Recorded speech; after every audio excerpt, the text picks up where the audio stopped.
Amerika Birləşmiş Ştatları Rusiyanın dərinliklərinə zərbələr endirmək üçün Ukraynaya kəşfiyyat məlumatları verəcək.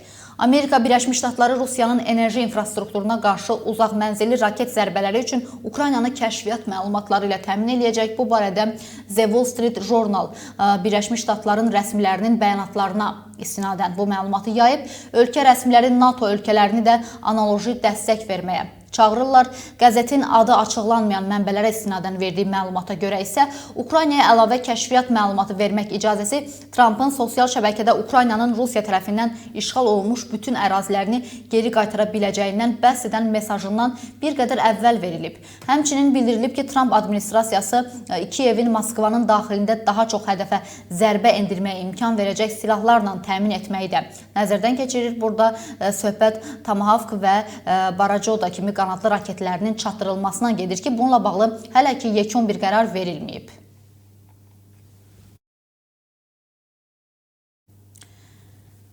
Geosiyasi böhranlar qarşısında soyuqqanlılıq və məsuliyyət lazımdır.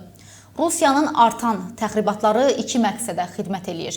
Avropa ölkələrinin Ukraynaya əlavə hücumundan müdafiə sistemləri göndərməsinin qarşısını almaq və Moskvanın elan etdiyi yay hücumunun uğursuzluğundan diqqəti yayındırmaq. Bunu İtaliyanın baş naziri Giorgia Meloni Kopenhagendə jurnalistlərə deyib, biz hamıya yaxşı məlum olan davamlı təxribatlarla üzləşirik deyə o balanslı yanaşmaya çağırıb. Onun fikrincə bu təxribatlara cavab verilməməlidir, lakin hazır vəziyyətdə olmaq vacibdir. Alyansın sərhədlərinin kifayət qədər geniş olduğunu xatırlatmaq vacibdir. Əgər diqqətimizi yalnız şərq cinahına cəmləmək və məsələn cənub cinahını unutmaq kimi səhvə yol versək, həlledici nəticələr əldə edə bilməmək riskimiz var. İtaliyanın baş naziri bildirib bunu. Yaxın şərqə gəlincə isə Meloni ABŞ prezidenti Donald Trumpın Ərəb və Avropa ölkələrindən, xüsusən də Hindistandan geniş bəyənmə almış Qəzza sülh planına Avropa dəstəyinin də vacibliyini vurğulayıb.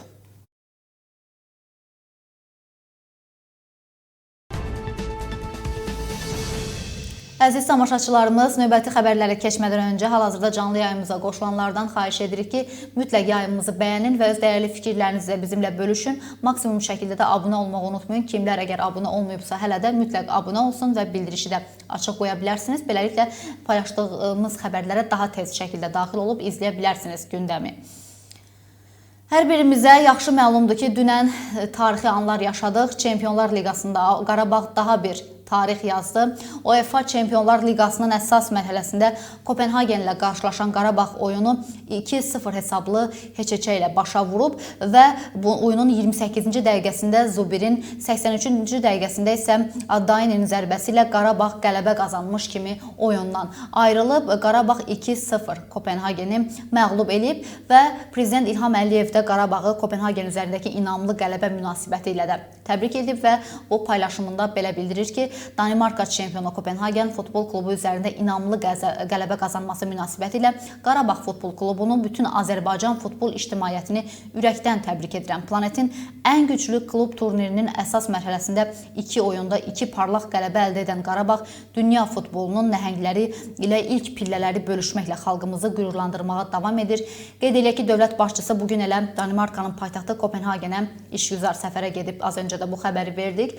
Həqiqətən də dünən hər birimiz, bütün xalq olaraq çox sevindik. Bütün hamımız, demək olar ki, hamımız çox sevindik, qürurla qarşıladıq və son zamanlarda futbol sahəsində də əldə etdiyimiz uğurlar bizi çox qürurlandırır. Bilirsiniz ki, Azərbaycanın hər sahəsində olduğu kimi idman sahəsində də bizim xeyli sayda uğurlarımız olub və bu davam etməkdədir. Futbol sahəsində bəzən biz çox narazı idik, ürək açan olmurdu bizim nəticələrimiz, amma artıq görürük ki, Qarabağ Futbol Klubu xeyli təkmilləşib, xeyli irəliyə gedir və Azərbaycan bayrağını ucalarda dalğalandırır. Həmçinin burada təbii ki, bütün komandanın rəhbərliyi, Qurban Qurbanov məşqçi, yəni onların böyük əməyi var. Həmin futbolçuların yetişdirilməsində, onların öyrədilməsində və təbii ki, biz insanların da, vətəndaşların da böyük motivasiyası orada stadionda görəndə görürsünüz ki, necə azarkeşlər böyük coşqu ilə qarşıladılar. Həm qələbəni necə müxtəlif musiqilər altında, müxtəlif sevinclərini hər kəs bir cür ifadə eləyirdi və təbii ki, başqa yerlərdən izləyənlər də bu sevincə hamı qoşuldu. konuşulurdu. Hətta bir çoxları həyəcandan yıxılanlar da oldu ki, xəstəxanalıq olanlar da oldu ki, o dərəcə, yəni ki, sevincindən bu vəziyyətlərə düşənlər də oldu.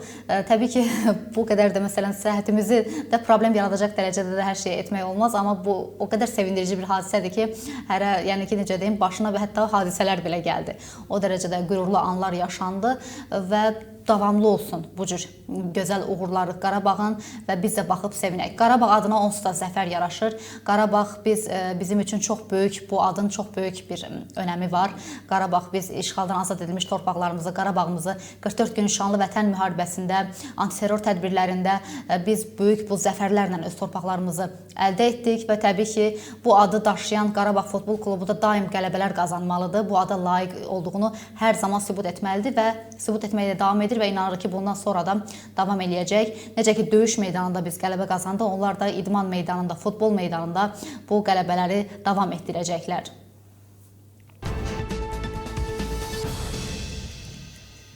Avropa buna cavab verəcək. Son qəpiyinə kimi geri qaytarmalı olacaqlar.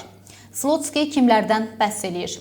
Avropa ölkələri dondurulmuş Rusiya aktivlərindən istifadə etdiklərinə görə məhkəmə qarşısında cavab verəcək və son qəpiyinə kimi geri qaytarmalı olacaqlar.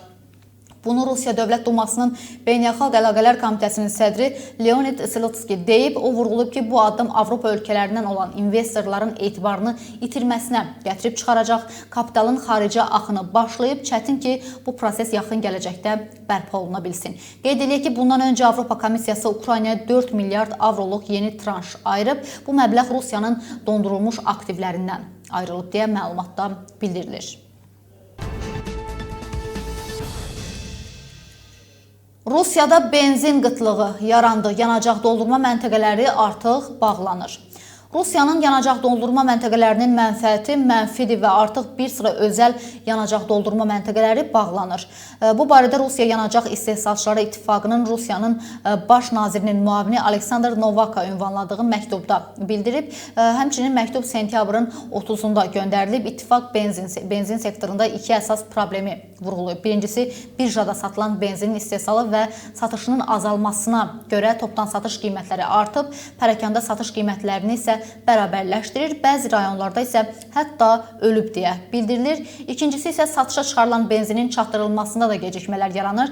İttifaq diqqəti ona yönəldir ki, bəzi regionlarda artıq benzin təchizatında uzun müddətli fasilələr yaranır və pərakəndə ticarət mənfi rentabellik təchizatının çatışmazlığı ilə birləşərək bəzi özəl yanacaq doldurma məntəqələri və şəbəkələrinin bağlanmasına səbəb olur. Vəziyyət bu cür davam edərsə, müstəqil yanacaq doldurma məntəqələrinin 60% fəaliyyətini dayandıra bilər deyə məlumatda vurğulanır.